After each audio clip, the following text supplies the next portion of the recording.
Another thing you're going to need is some type of yeast. There are many different kinds of yeast on the market. Each one has a distinct flavor. Doesn't affect the brew process much. Some of them do. They have a different alcohol tolerance. They have a different amount of product of sugar that they can actually ingest before they either die or go dormant. So read up on the kind that you are thinking about getting. See what its attributes are, what it can, give you to your juice, to your wine, to your cider.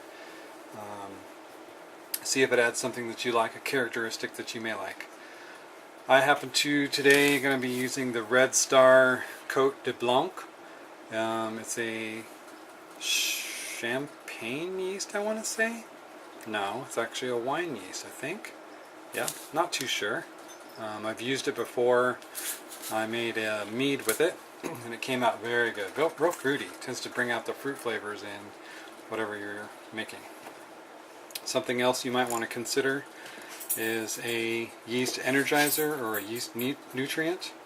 That can help give your yeast the extra oomph that it needs to do its fermentation.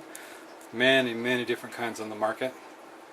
I bought this yeast energizer nutrient booster. Just again, see what's available. There's all kinds on the market.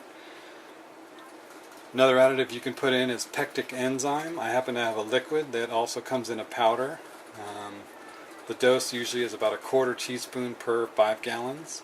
What that does is it helps clear up your mead, your cider, your wine, so that it tends to sometimes get cloudy. And the pectic enzyme helps get rid of that cloudiness. Yeah, I use it all the time. You also should consider getting a hydrometer, which I'm going to have to move back here a little bit to see. Whoa, it's actually in its little case here, its little protective cover. Basically what it is it has a scale on here. I don't think you'll be able to see it, but it tells you in specific gravity going from 0.990 down to, looks like 1160 is as high as this one goes. Basically water has a specific gravity of 1. The more sugars, the more solids you have in your liquid, the higher this is going to ride in that liquid.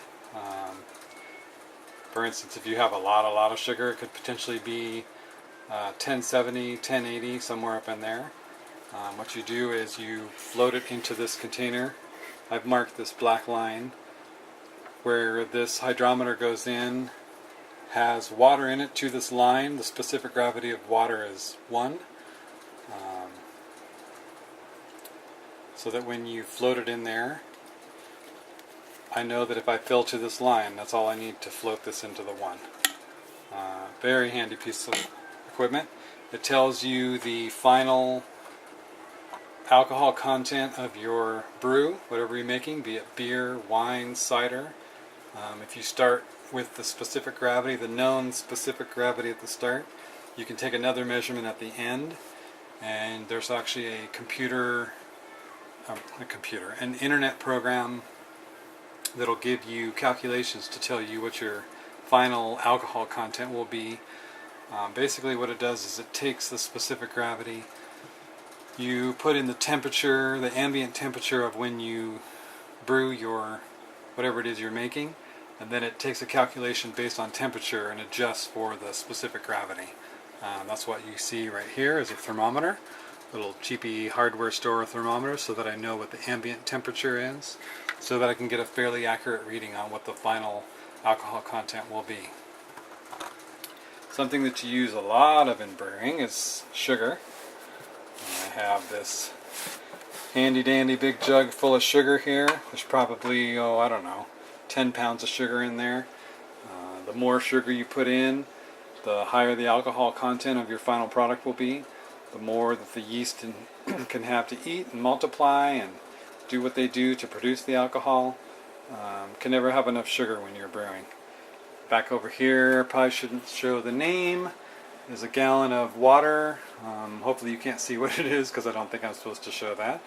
I like to use bottled water as opposed to, I do have a pure filter here, but we're on well water here, and we can't get rid of all the sediment that comes through. The filter here on the sink makes it, it's palatable. You can drink it. It's all right. It's not the best water I've ever had. Definitely way better than without the filter. But I like to use bottled water. That way you get a nice clean start with whatever you're making. A couple of other things you might consider is in here, in our handy dandy sink, we have this food grade 3/8 inch tubing. I have about 6 feet here. And what I'm going to do first is kind of run some hot water through it, get it a little bit warm so that it loses this memory of being curled up all the time. And then we'll start our sanitizing process. Again, I probably shouldn't show the name, but on this particular one I'm going to be using frozen concentrate juice. I think I just showed the name, sorry about that. Basically it's an apple cherry frozen concentrate. I'm going to mix it with the bottled water, add some sugar, and try and get a specific gravity around 1070 maybe. And the last one I made 1070, and the final gravity went down to, I believe, 1, maybe just under 1, and it came to, with the heat, because it was very hot when I brewed, it came to about 7.5% alcohol content, and it was absolutely delicious. So any kind of juice you want to use, frozen, bottled, doesn't matter. It doesn't really necessarily have to be pasteurized, because you can actually do that on the stove. When you put your sugar in, you can kind of heat the whole amount of sugar and juice to a certain temperature for a certain amount of time and kind of do a stovetop pasteurizing of it. That's what I do when I make mead, but with the bottled juice, most of the time it comes pasteurized and you don't really have to worry about that. But it's up to you. You can do it if you want. It doesn't really hurt anything.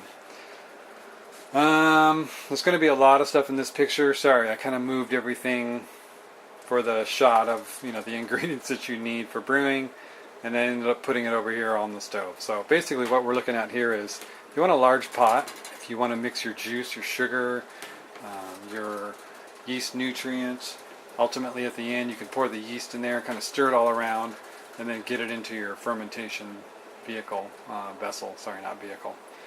Here on top, this is actually what I use sometimes, well, I was going to use when I made cheese. I got into homemade feta as well. This is just a big, kind of a stainless steel, lack of a better word, like a strainer kind of. It's got holes in it that you can see, big long handle. And at the end, when I have everything in this pot, I just kind of aerate it back and forth, kind of vigorously, to try and get everything in there mixed up and get some air incorporated in there. The more air you get in there, the better it's going to ferment. You're going to give that yeast the oxygen that it needs to do what it's going to do, to multiply, to divide, to make the alcohol that you're trying to create. Some people run fish tank pumps with special stainless steel air bubblers on the end to try and aerate that liquid as much as possible. Haven't gotten there yet, thinking about doing it. A friend of mine in Arkansas does that, and I think I might talk to him about getting into that and see how that works out. One more thing too, I guess, as I pan back around here, the spray bottle comes in very handy with the sanitizing solution, which I have here made up. You can spray this down. You can spray down all your equipment with it. You can spray down your 3-piece airlock, your rubber stopper. I spray some in the hydrometer tube and on the hydrometer itself to get it to start sanitizing before I actually put it in there. Like I said before, it's really important to make sure everything is sanitary. The cleaner you are, the safer it's going to be. I mean, you don't want to have a bunch of dirty things going into something that you're going to ingest and possibly get an upset stomach, or, worse, you get some kind of diarrhea from it, or some horrible little microbe in your body that you don't want. So I'm kind of overly spray phobic, I guess. I spray everything, and I make sure that everything's as sanitary as can be before I go on to the next step. So let me switch camera angles, let me switch around some things, and I'll show you kind of how to get started on this, and then we're going to make some apple cherry cider. All right.